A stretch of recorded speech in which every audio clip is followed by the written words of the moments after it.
Halo semua, apa kabar?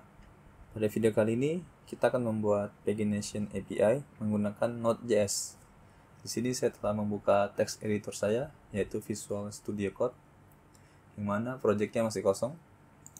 Untuk itu, silakan teman-teman buka terminalnya, tekan Ctrl backtick, kemudian kita akan menginit project kita. Tekan npm init-y, enter. Maka akan dibuatkan packet.json. Kemudian kita akan menginstal dependensi yang kita butuhkan. Yang pertama yaitu Express untuk memudahkan kita dalam membuat API. Kemudian kita akan menginstal driver MongoDB. Kita akan menggunakan MongoDB sebagai database-nya. Enter. Selanjutnya kita akan menginstal Nodemon untuk merestart server ketika ada perubahan pada file. Kita ketikkan npm i-d nodemon, kemudian kita akan ke packet.json, tekan Ctrl P, kemudian packet.json. Saya akan menggunakan tabnya yaitu modul, bukan cuma JS. Kemudian untuk scriptnya kita ganti, kita beri nama dev yang isinya nodemon server. Server adalah nama file kita nanti yang akan kita buat di sini. Kita save, kita close saja ini. Kemudian kita buat filenya, yaitu server.js. Kita close dulu sidebarnya. Berikutnya kita akan mengimpor Express. Kita import Express from Express. Kemudian kita buat sini cons app, yaitu Express. Kita akan copy Express di sini. Kemudian kita buat app .listen. Kita buat portnya di sini 3000. Kemudian kita buat sini callback. Di sini misalnya kita buat console.log server running. Kita save. Kemudian kita ke terminal, kita jalankan npm run dev. Maka kita telah berhasil menjalankan server kita. Tapi kalau kita lihat di sini di Express kita terdapat warning. Di sini dikatakan untuk mengatasinya kita harus menginstal types Express. Untuk itu kita akan menginstalnya.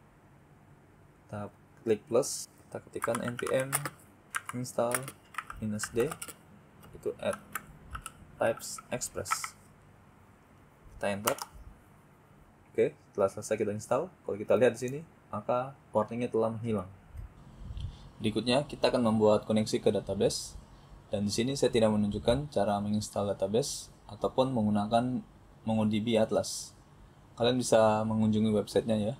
Untuk itu kita buat filenya db.js,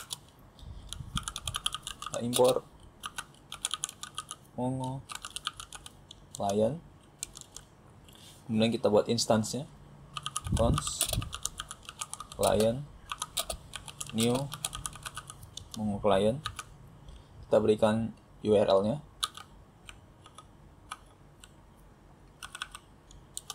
Selanjutnya kita akan membuat variabel yang namanya db, yang mana akan kita gunakan nanti di server. Kemudian kita buat function di sini, async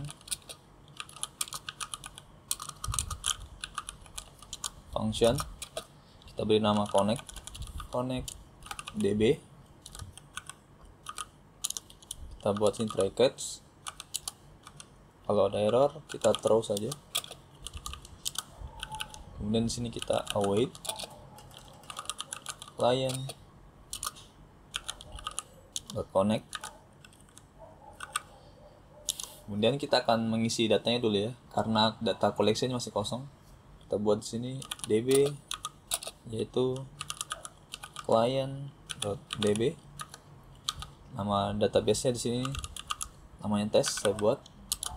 Kemudian cons collection, yaitu db.collection.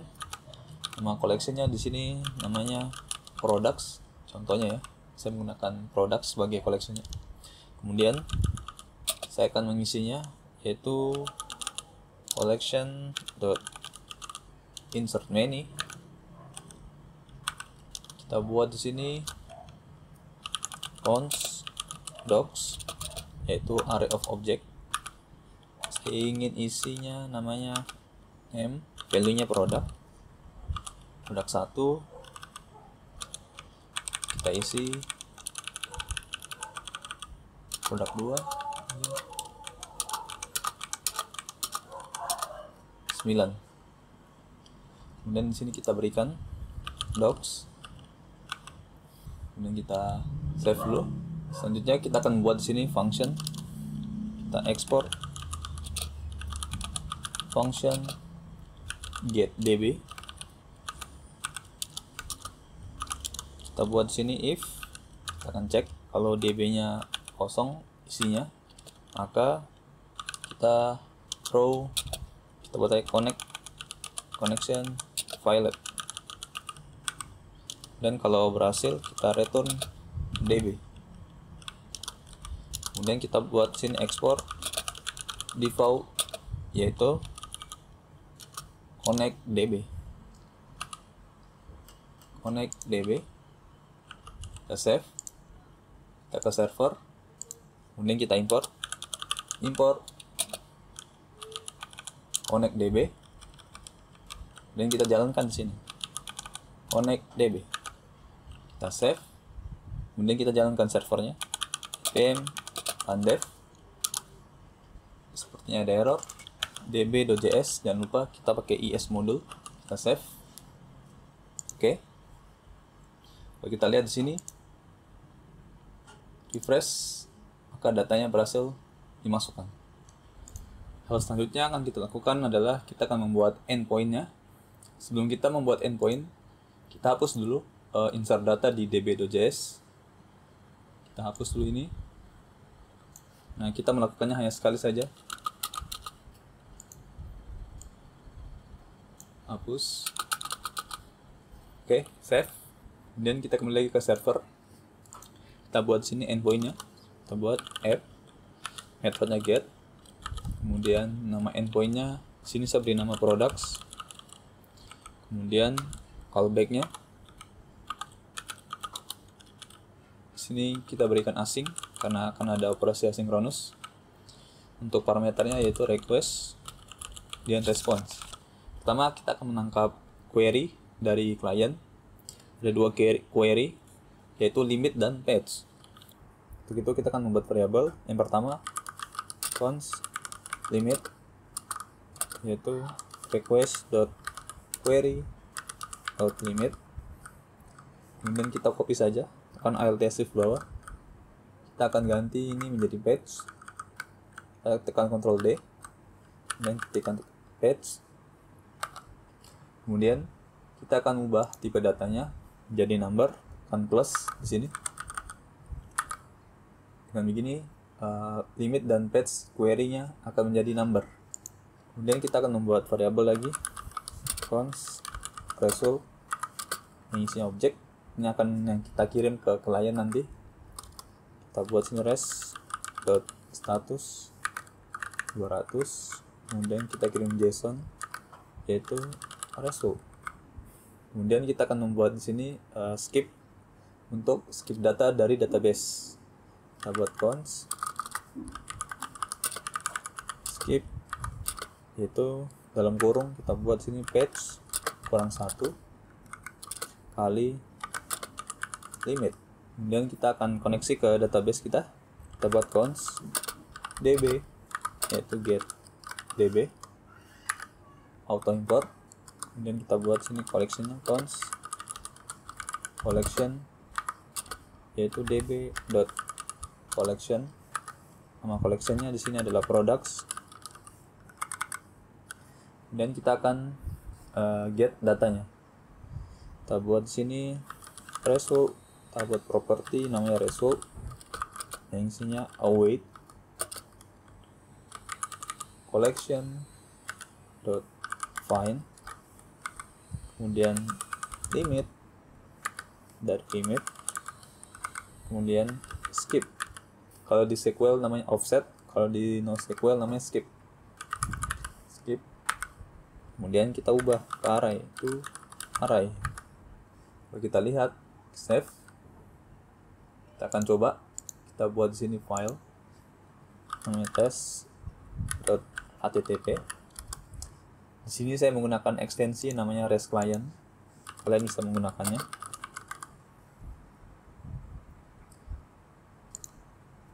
Kita akan membuatnya di sini. Pertama kita buat metodenya get, kemudian URL-nya http localhost portnya 3000, kemudian endpoint-nya products, kemudian kita kirim query yaitu limit, misalnya di sini 3, dan kita kirim page, misalnya kita di halaman 1. Kita send request, maka kita akan mendapatkan hasilnya. Ini adalah dasar dari pagination. Nah, kita akan menambahkan next page, previous page, last page, dan first page. Untuk itu kita ke server lagi. Sini kita akan membuatnya. Saya close dulu ini. Kita buat di sini result dot next, itu kita buat objek, kita kirim page yaitu page plus 1, kemudian kita berikan limitnya, kita copy saja untuk previousnya, alt shift bawah, sini kita buat ref, untuk ref kita kurang saja ini.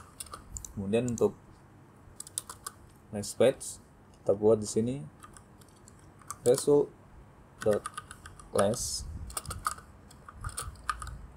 untuk page-nya.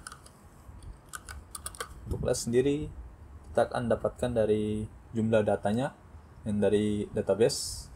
Untuk itu kita akan menggunakan count. Kita buat di sini count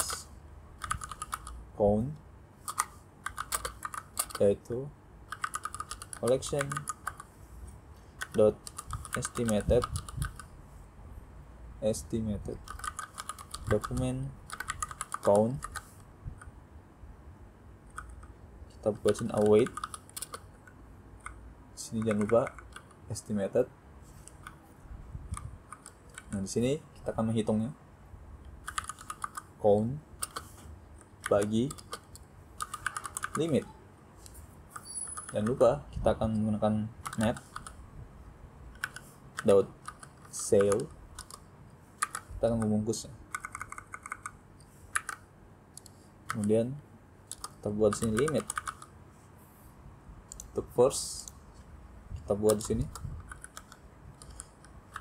result dot first. Untuk first gampang saja, kita buat page, kemudian 1, kemudian limit. Kita save. Bila kita lihat, kita akan coba, kita akan muncul. Tapi apabila kita lihat di sini ada prev, padahal kita di halaman 1. Nah, untuk itu apabila kita di halaman 1, kita tidak akan mengirim prev ke klien, dan sebaliknya apabila kita di halaman terakhir, di halaman 3, maka kita tidak akan mengirim properti next. Kita kembali ke server.js, kita buat sini kondisi if, saya close dulu, kita buat di sini limit kali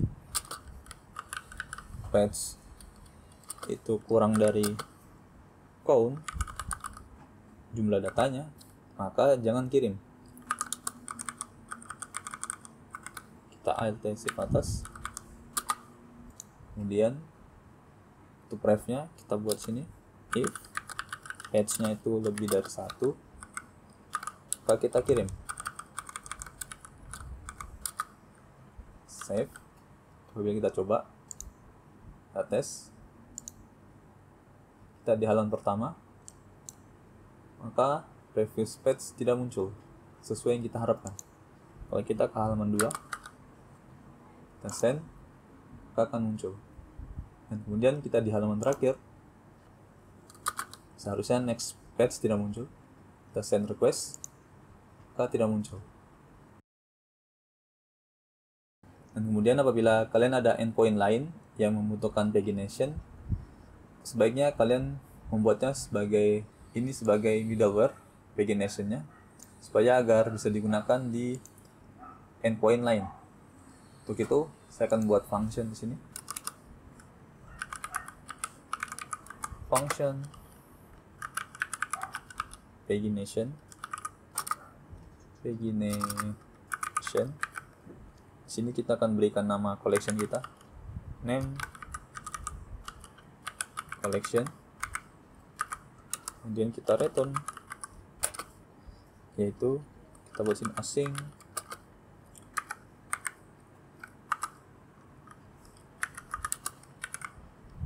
mana di sini adalah request, res, next. Tinggal kita copy saja, copy dari sini sampai sini, kita cut, kita pindahkan ke sini.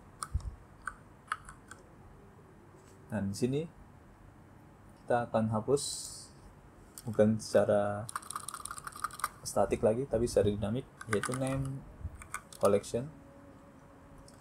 Kemudian untuk bagian sini itu beda. Kita buat di sini